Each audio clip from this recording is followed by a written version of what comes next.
Rise up!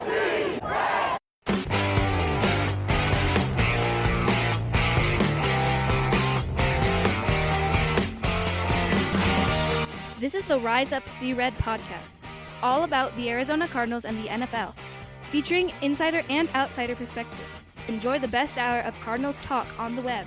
Now here are your hosts, Jess Root and Seth Cox.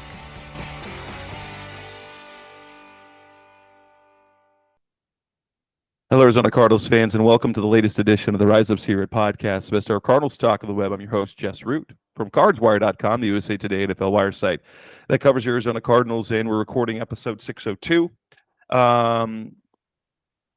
with Seth Cox from RevengeOfTheBirds.com, SB Nation's Arizona Cardinals site. My co-host, we're recording on a Tuesday night after the Cardinals were embarrassed in Lambeau on Sunday, 34-13. Did not go the way we thought it would. We thought that they would be competitive, and there was basically, Seth, what was there anything redeeming out of that performance overall? No.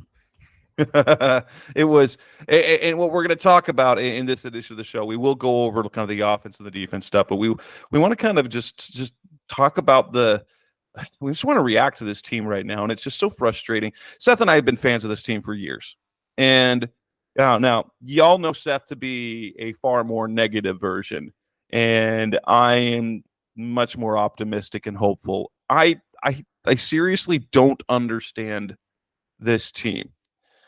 That and we'll talk about more specifically the defense, but I look at this team and, in two games, they shut down the Detroit Lions for the second half of the game, and they get absolutely demolished by the Washington Commanders. They shut the 49ers out in the second half, come back and win the game, and then get absolutely embarrassed by the Packers. I don't know what to think about this team anymore.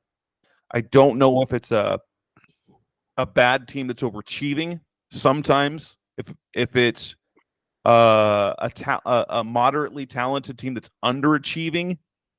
But everything about that game was stupid because they weren't good on offense. They were terrible on defense. They weren't disciplined. Why are the Cardinals the way they are?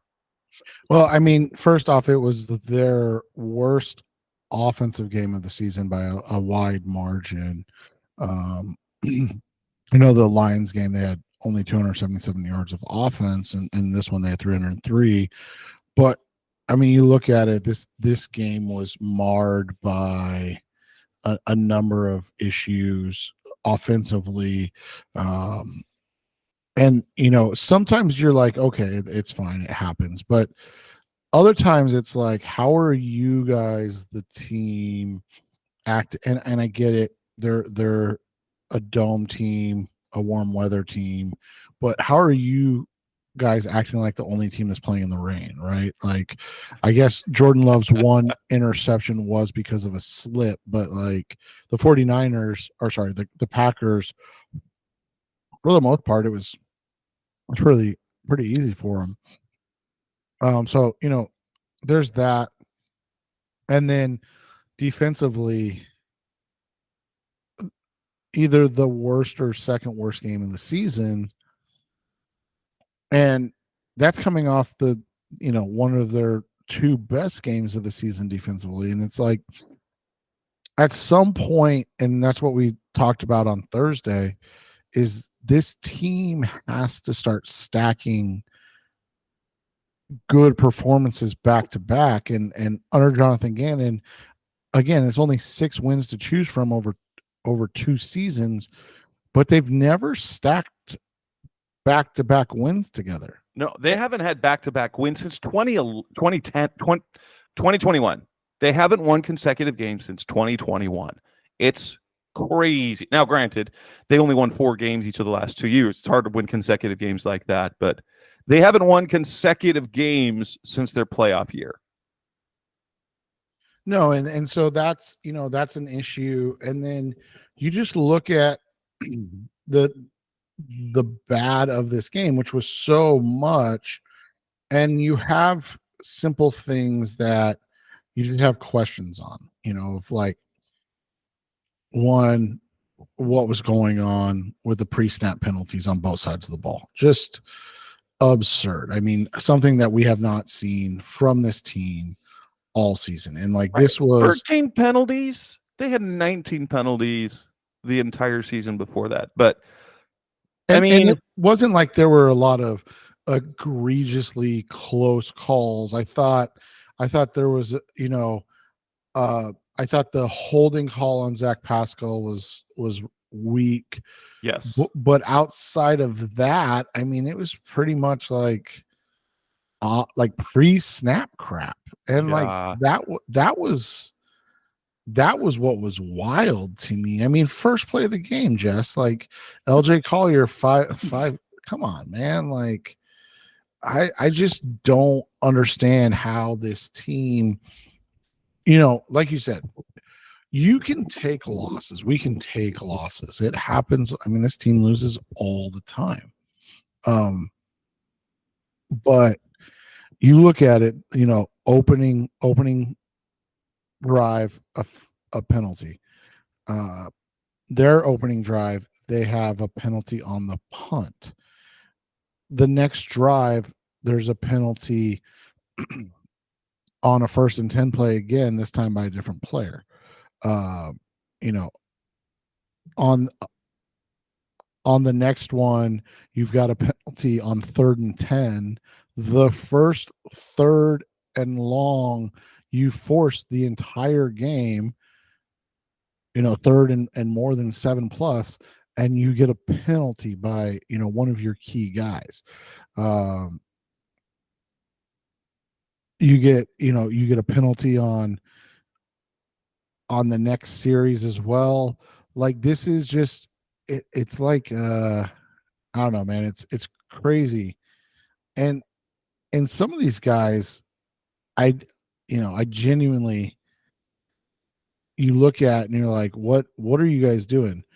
You had the penalty on the punt, right? I thought that was another iffy-ish call, but that was another one they got you. And then you start getting your big plays for the first time, and you're getting a bunch of penalties. I mean, heck, even that field goal right before the half, right? You got a little momentum going.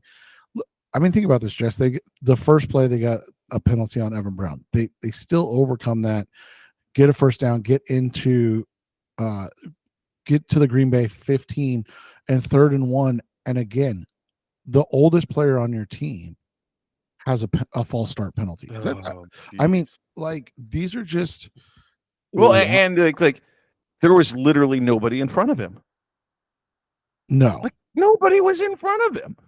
I'm like, who are you trying to beat off the ball?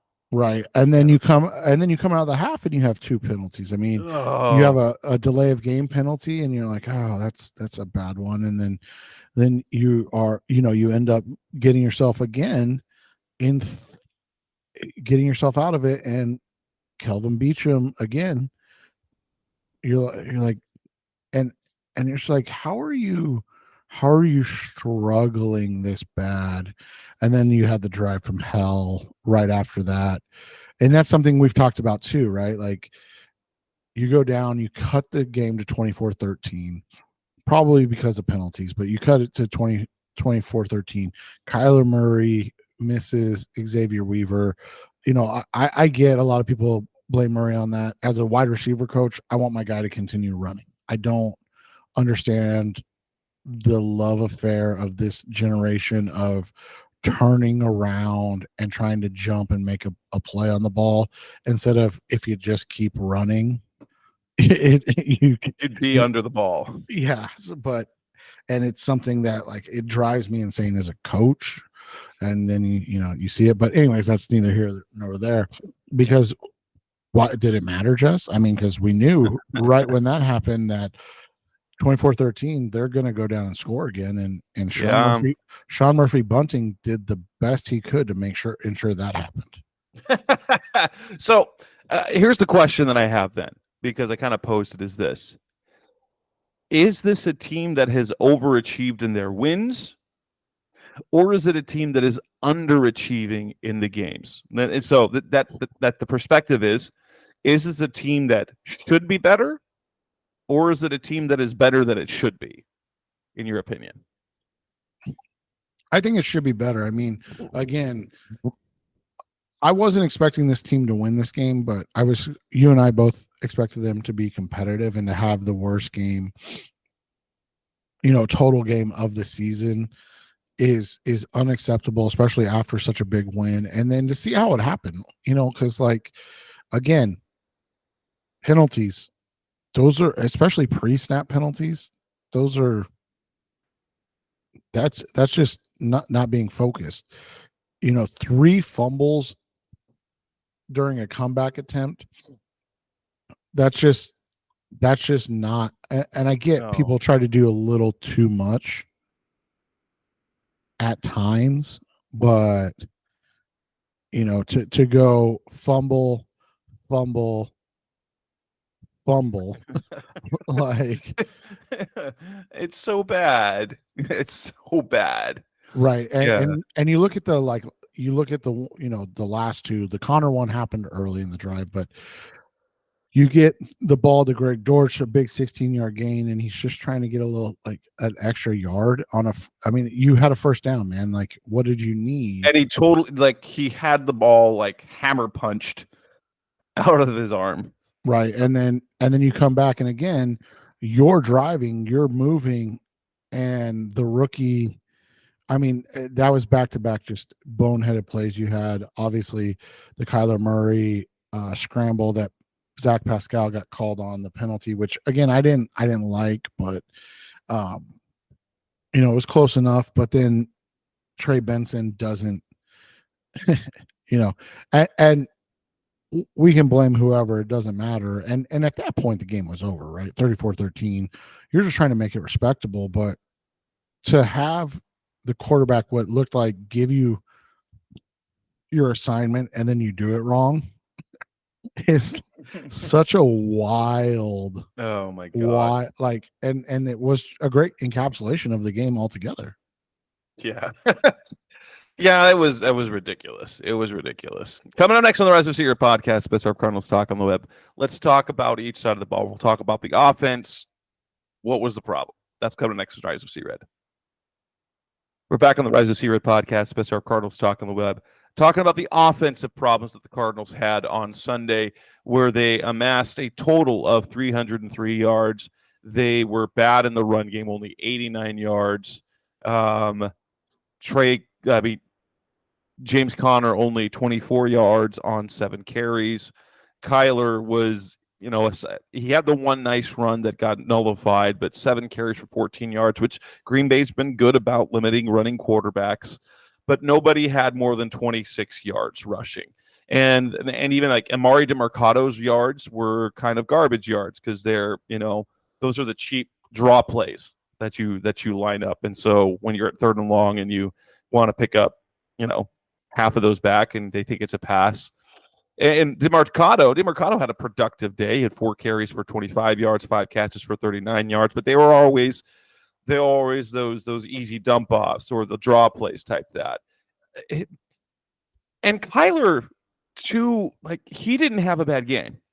Kyler himself did not have a bad game. His stat line is respectable. You kind of look at what he did, you kind of look at the throws that he made, and really you feel like he made one errant throw, kind of. And that was one or two maybe off target throws. The throw to Weaver in towards the end zone. You said it, he could have kept going under and made the catch. But that's the throw that Kyler would want back. There was the miscommunication with Harrison. Kyler took responsibility for that, but that was him falling on his sword for the rookie. We basically, we know this. If the quarterback and the receiver are not on the same page, it's because the receiver is not on the same page as the quarterback. So, yeah, and it just seems like this is something that is, it's odd that it's continually an issue, right? Like you would think at some point this group would be a little more in sync and be able to make plays together. Um, but like you said, like it wasn't a bad day, but it was kind of a innocuous day. Yes. I will say one thing, and we got to see it again. Trey McBride looked great. And is it me, or is the having the Michael Wilson and the Marvin Harrison, have they forgotten a little bit about Trey McBride? Because the second Marv went out, he looked like Trey McBride last year. He was making catches, he was getting yards after the catch. He was real impactful. In fact, I saw well, he had 35% of the team's air yards, just him, in terms of targets. Like he was the go-to guy like he was last year. Now, granted, last year they were a bad team, and I don't want that to be McBride's, career where he's a stud tight end for a bad team. But is it maybe that they're not doing enough to get him the ball? I never really know what the plan is. And that's, I think, part of the problem is that there's really no identity on this offense. They want to be a running team, but they can't run the ball well consistently. And then obviously they're struggling to create a fluent and effective and efficient pass game. And so it's just, it's just become this issue of this team doesn't have any identity offensively, and they're so bad defensively that when they just seem to focus, like you said, on Trey, it works out really well. Yeah. Do you think that they're trying too hard to be a power running team? Or maybe does Petzing not believe in his receivers? Or does he not have a good enough scheme to have a strong passing game? Well, and that's where I'm at. I'm beginning to wonder how, I tend to give guys the benefit of the doubt on a lot of things, but you look at those receiver route charts that we see, and last year we made the probably apt excuse of like, hey, this is not a talented group, so we're not shocked at this. The James Conner and Trey McBride show made sense. Right. But now all of a sudden, Michael Wilson starting to step up.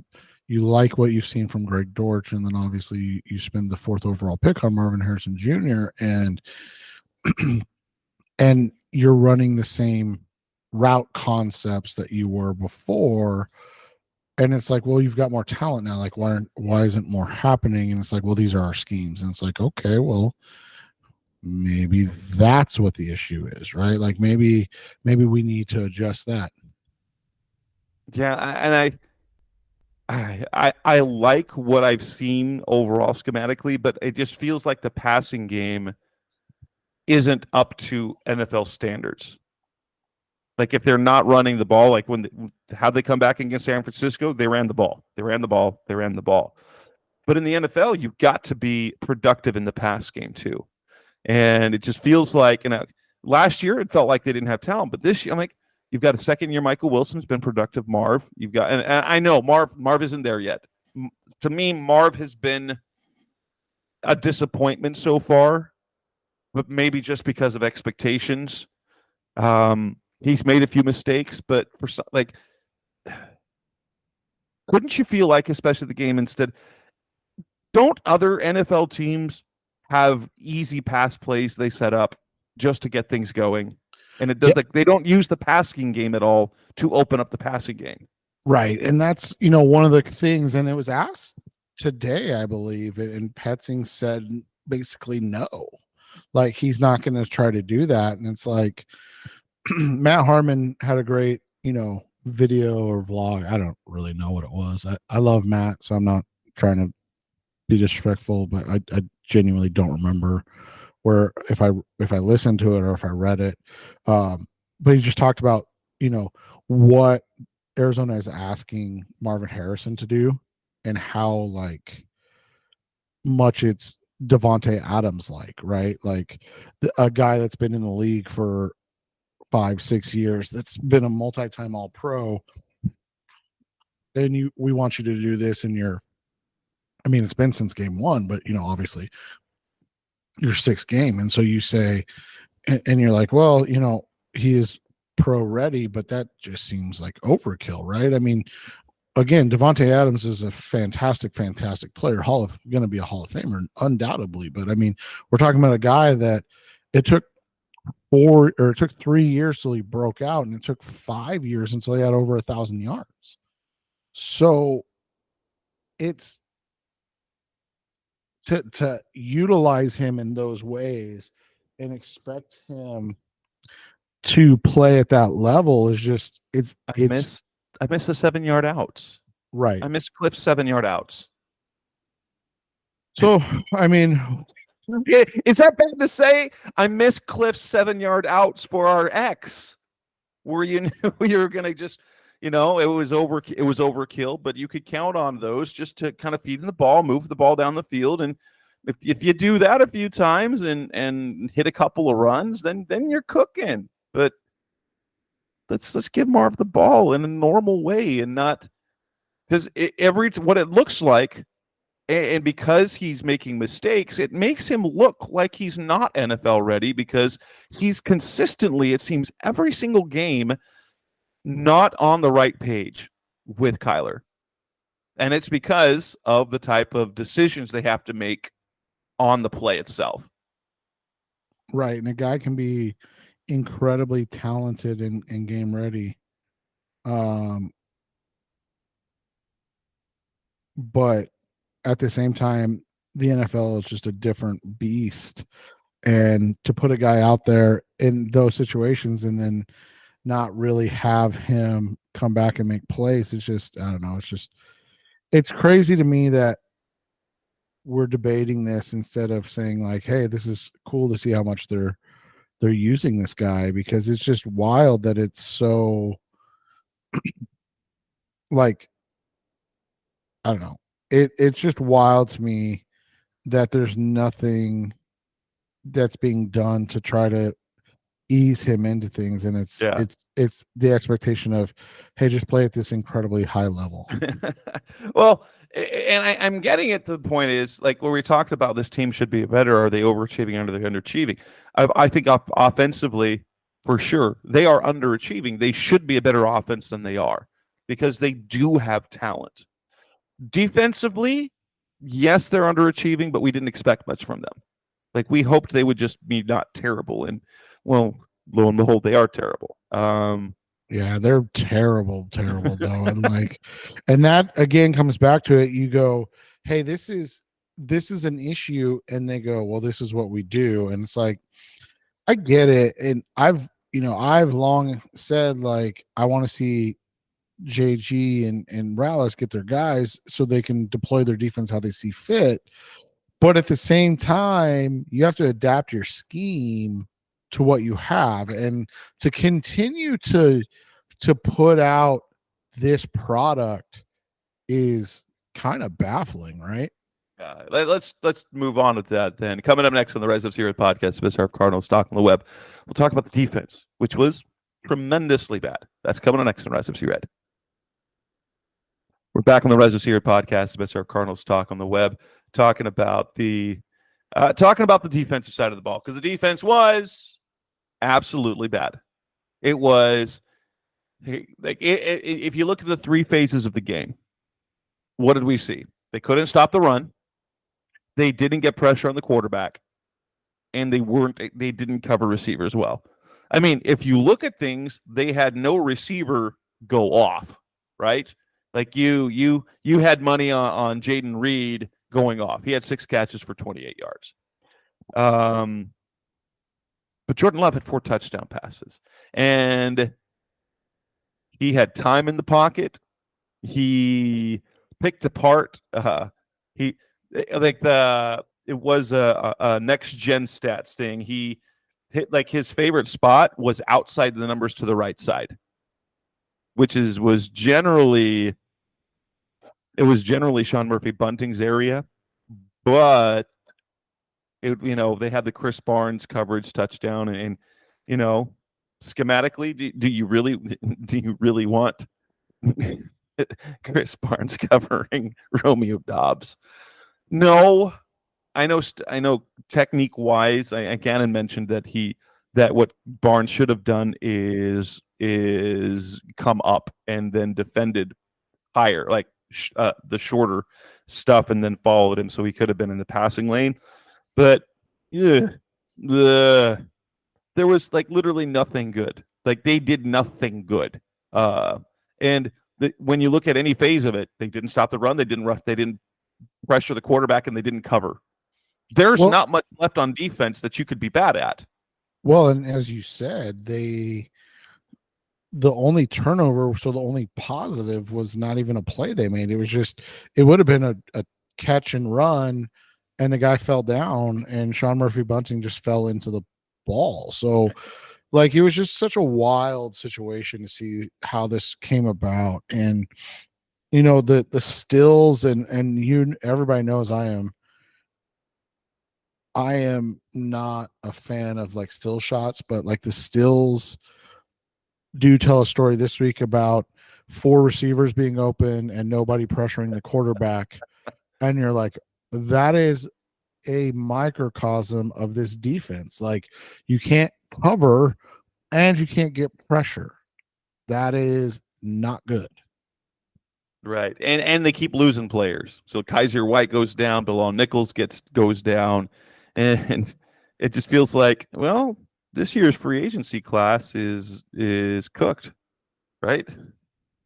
Because Justin Jones is out. Evan Brown got hurt. Jonah Williams is out. Bilal Nichols is out. Mac Wilson's playing well. DJ Dallas is doing his thing on special teams. Sean Murphy Bunting, not good. Not good. But like, I guess really you can look at the only bright spot was Chris Barnes played well in Kaiser White's spot. And outside of that, you got a little bit like Roy Lopez had a nice individual game. So did Naquan Jones, but they weren't good from a team perspective. They looked good in individual roles at some points. Right. And the team perspective was so atrocious in this game. And again, they were unable to get off the field on any third downs outside. Come on. Yeah, outside of the first one, right? They got the first one, so there was that. And you look at it, it was just such a disparity. And you throw in that fourth down, and they were 8 of 13. This team gave up 179 rushing yards, 258 passing yards, and it's wild to think like, 258 passing yards. They probably had 3 or 4 sacks. Nope. They just gave up 258 passing yards. Like, correct. That the net yards were the gross yards. Which is just such a crazy thing. And then, they had the 1 turnover, but they turned the ball over 3. I mean, it's just such a bad look, bad game. Nothing to write home about. I mean, I guess they only gave up 62 yards on 18 carries, so just under, just over 3 yards a carry. I mean, but then Emmanuel Wilson had almost 8 yards. Yeah, I know, right? 7 for 54. Bo Melton had 2 for 27. Somebody named Chris Brooks had 4 for 21. Exactly. What is it, Chris Brooks? Yeah, again, and this goes back to our game that we discussed against the Commanders, right? Like, when you've got 2 guys in Jacobs and Wilson that outrush your entire team, that's a problem. That's a problem. Oh, they had 3 guys. Well, no, I just mean like those 2 guys just by themselves outrushed the entire. Yeah. But they had 3 guys that had more than the most rushing yards on the team. Right. They had a wide receiver that had 2 freaking carries and 27 yards, and the leading rusher for the Cardinals was 26 yards. By the way, 26 yards. He got 20 on 1 carry. Like, it was just an atrocity of a day. Yeah, it's just been. I don't like.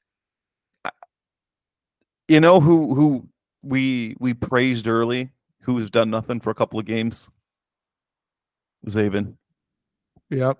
He's been and typically it's like, oh, he's doing well against the run, but as we said, they're not stopping Nope, the run they're now. not stopping the run. Which, I mean, we figured that it was going to be tough once,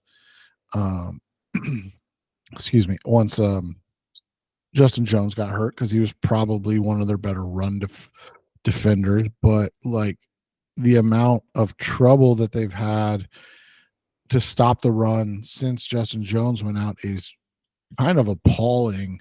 And then again, like we didn't have exactly high expectations or hopes for this group of pass rushers, but it's been even worse than we expected, right? It's been bad. It's sadly been bad. I think we could probably go on, but let's not. Let's not. Coming up next on the Residents Here podcast, Mr. Cardinals Talk on the Web. Let's talk about some injuries. Talk about, should the Cardinals change their philosophy for this year? The penalties, just some odds and ends. That's coming up next on Residents Red. They're back on the Residents Red podcast, Mr. Cardinals Talk on the Web. Okay, question about the penalties. They've been good. They have been. Was this game a one-off? Or is this sort of the beginning of things to fall apart? And that's what the question really becomes, and how they respond is such a big part of it. I mean, we were very concerned that this was over after the Commanders game, right? 42-14, embarrassed at home. You're going to San Francisco and Green Bay, so you're staring 1-5 in the face. And realistically, going into the bye week, there might be one more win, right? And then they win, and we're like, okay, now we really don't know what's going on. This is a bipolar team. And you and I, again, we both picked them to lose this game. We were expecting them to be 2-4. I think in the season we had them at either 2-4 or 3-3. Right, at this juncture. So none of that is a surprise. But it's the last two losses that are really difficult, because we expected the Bills loss. We expected the Lions loss, and how it happened, just a touchdown short. We're like, hey, that's where they need to be. But to get boat raced by the Commanders and Packers, it makes both teams who are good. Apparently, Washington is far better than anyone thought is. Green Bay was expected to be good, but nonetheless, we expected the Cardinals to make progress. Well, and to go from a 4-win competitive team to a 2-win team that gets blown out when they lose. I don't like it. I don't like it. Right. And it's just one of those situations where you look at it and you go, okay, how does this team respond again? And don't get me wrong, like obviously winning on Monday would be great. That would be, it would rectify a lot of the ills that are going on. But I think we can agree that we're getting to the point now where it's the Jekyll and Hyde situation, and how much they just don't look like they should be on the field with some of these teams is becoming the issue. Because, is obviously outside of the Rams win, which was just a thorough domination, was the San Francisco win the fluke, right? Because now you have two instances of the Commanders and the Packers just throttling them. So that seems less fluky than beating the 49ers, right? Right.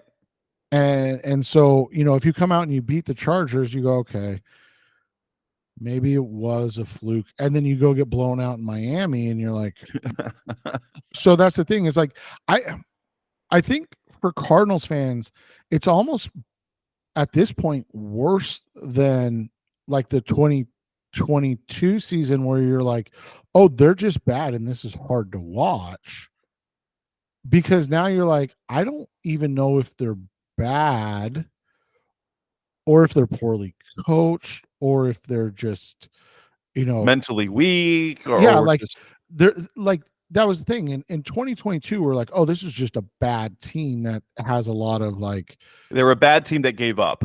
well, and they had a lot of, they would well, and they had a lot of crap going on, right, but exactly. they would compete for a little bit and then just they had nothing left. They were just not good enough.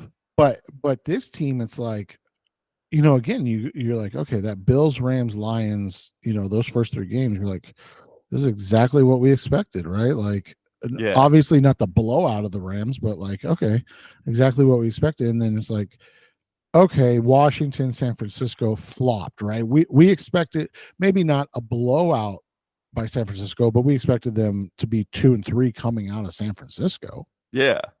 And so you're like, I can take the blowout because they responded. That was exactly what, and then they get blown out, and you're like, now I don't know what to think because it's making me crazy. Oh, and we'll talk about this Los Angeles Chargers team, they are a legitimately very good defense, and they run the ball very, very well. So if they go in and beat the Chargers, I'll be like, what? I don't understand. I'll be happy, but I'll be like, I don't know anything about this team. It doesn't make any sense. It doesn't make any sense at all. But now the injuries are piling up. Okay, they had several players leave the game. Obviously, the biggest note is that Marvin Harrison entered concussion protocol, and that's always a mystery. Max Melton was back for the next game. Trey McBride missed a game. Malik Neighbors, the rookie receiver in New York, has missed 2 games so far. I know, what we know about the concussion protocol, there's steps. And so, first of all, like before they do anything, they have to be symptom-free. Once they're symptom-free, the next day, they can then do a workout. If they remain symptom-free after the workout, the next day after that, they can have a non-contact practice. That's the limited work. If they clear that, then they go to the full load. And then after that, if they go 24 hours symptom-free, then they get cleared. And so I guess what we need to watch for is that Thursday first practice, because with the Monday night game, they're going to practice Thursday, Friday, Saturday. What you're hoping is, I guess you're going to be looking at Fridays. If by Friday he's limited, there's a good shot he plays. I mean, it was nice that they came out of this on a Monday night week, right? Like, yeah. Obviously, we know Bilal Nichols, as you mentioned. Bilal Nichols now on injured reserve. Matt Prater might be done, man. I mean, that might be his career. Yep, 40 years old. He had a knee that was sore for 2 weeks, and then apparently hasn't gotten better, and they can't carry him, so he's out a month. Like, by the way, if that is the end, and Prater's been great for so long, but cool that he's 10 for 10 this year on extra point, 6 for 6 on field goals with the 57-yard long, like not the way he wanted to go out, obviously, but to go out perfect is pretty cool. Yeah, that would be. So we get Chad Ryland for a while. They also had injury. Kaiser White. We don't know what the status of Kaiser White is. We don't know about Evan Brown, who left the game with an ankle injury, which if he can't play this weekend, guess what? The only 2 starters left on the offensive line are Paris Johnson and Yelda Froholt. Can you imagine going against this Chargers defense with an offensive line of Paris, Isaiah Adams, Yelda Froholt, Tristan Colon, and Kelvin Beachum? And if Joey Bosa comes back,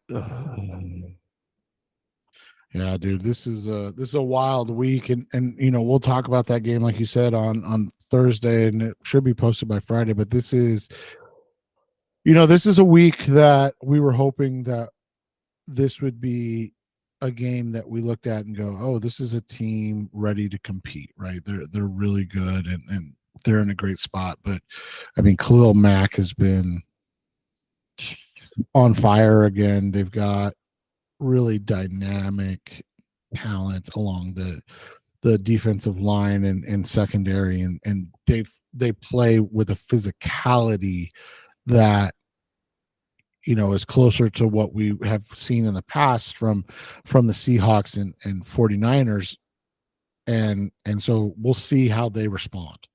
Yeah, that's not gonna be fun for sure. And the trade deadline come. We've had a couple of trades. The big one, Devontae Adams going to the Jets, which means the Cardinals are going to have to face Devontae Adams and the Jets in Week 10. You have Amari Cooper going to the Bills. Oh, they're finally get a receiver. Oh, jeez, finally get a receiver over there. Surprise.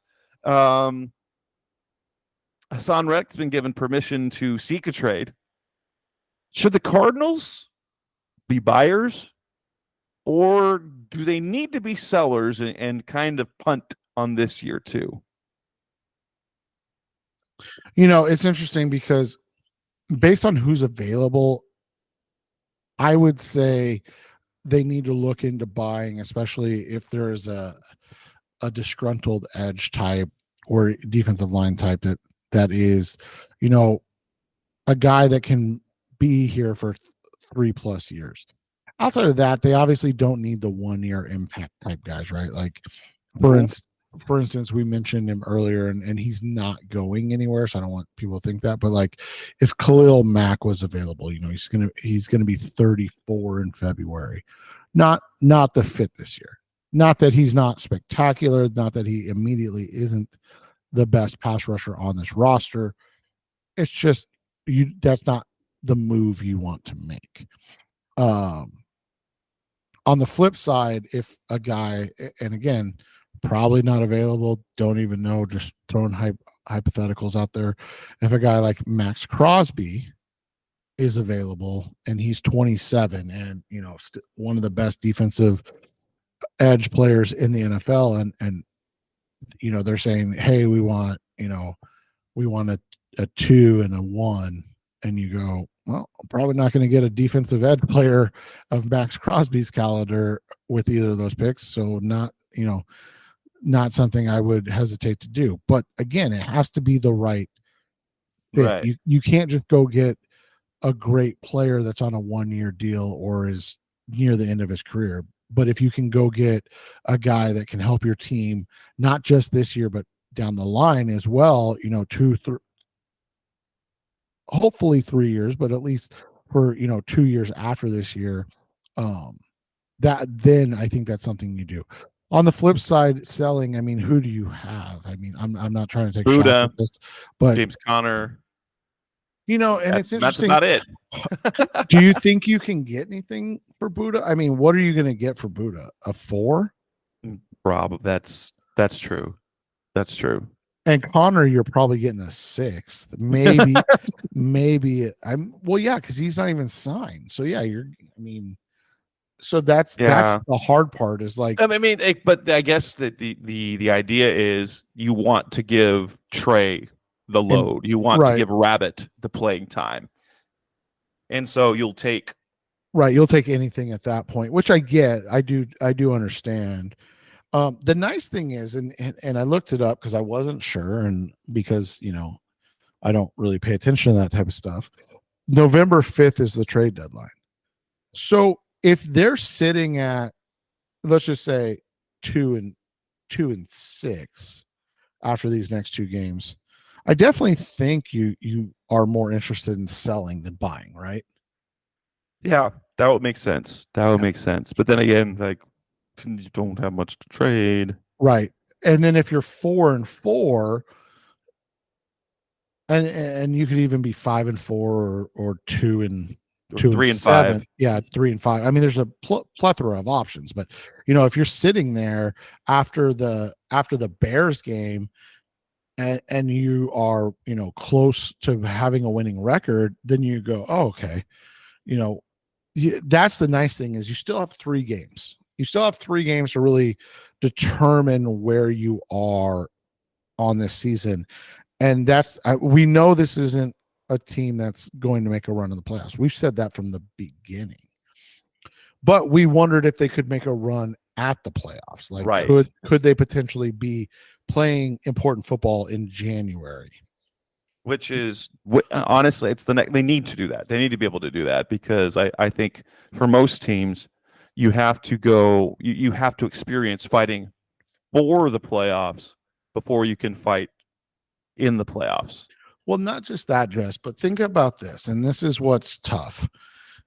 And I get that people love the Arians era, and everybody loves to look back on that with nostalgia and everything. But the reality is, since the Super Bowl run, they've made the playoffs, or sorry, the year after, when, the second Wisenhunt year, they've made the playoffs 3 times. I mean, that's lost a long time, right? since the 2009 season, we're in year 15. This is the 15th year since the last year Kurt Warner. And they've had 3 playoff appearances. And you look at it, and it's wild to look at and see that they've got, they lost in the wild card round in 2 of them, and then lost in the conference championship in 1 of them. And that is to say that there is really, this is who the Cardinals have always been. And so it's frustrating, but it's also the reality of the franchise.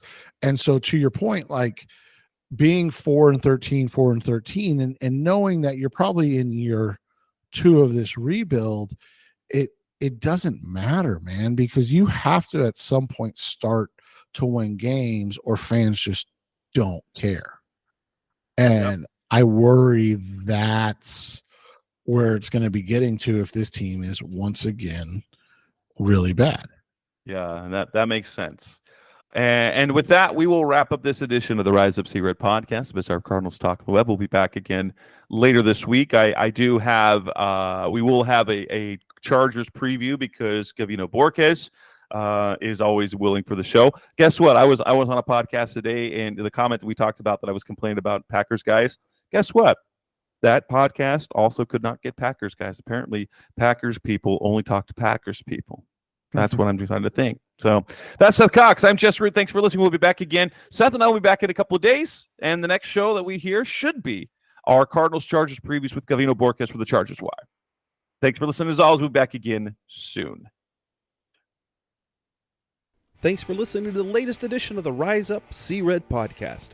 Listen to previous episodes and subscribe to the show on Apple Podcasts, Stitcher Radio, Audioboom, or many other podcast platforms, so shows are delivered directly to your mobile device. Please give the show a 5-star rating, and always support the sponsors who support the show. We'll be back soon for the best hour of Cardinals talk on the web. Rise up, Red Sea, be Red, See Red, and of course, Rise Up, See Red.